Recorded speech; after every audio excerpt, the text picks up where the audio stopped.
G'day guys, so we're here today to just do a little bit of a Q&A, and that's because often we get the same recurring questions a whole bunch of times in practice, day to day. So one of the most common questions that I've had just recently is, I've had pain and where does it go? So I had pain for a couple of days and then all of a sudden the pain wasn't there anymore. So does that mean that the problem's gone and I'm better? Well, it's not always the case. There's a few options of what can happen in those sort of circumstances.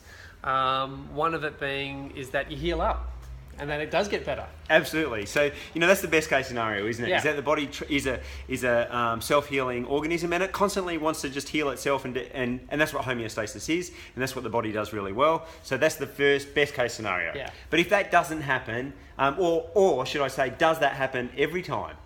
And the answer is no, of course not. Yeah. So then the other alternatives are either that the pain will stay there, or the problem will stay there, or condition will stay there, or what?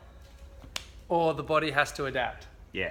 So the body has to then kind of modify itself to the environment or the injury that it's then placed in, and it'll kind of work at its best way it can in order to keep pushing you through day to day.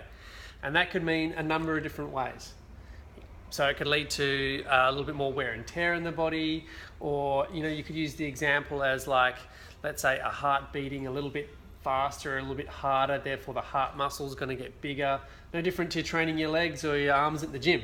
Sure. Yeah, but when it kind of comes to pain, like the brain can sometimes even modulate and just and not accept the same information from that area the same way.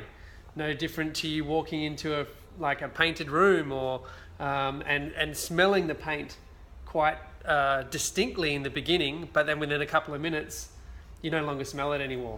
Adaptation, and the body's amazing at adaptation, and that's what it does constantly. But that is often our concern, because if the body adapts to pain for any reason, then invariably it causes some stress or some problems elsewhere, and that's what we need to be aware of, and that's what we look for. So if the pain goes away, is it a good thing? Sometimes, but not every time, and that's why we check and see if there's any effects from that. Yeah.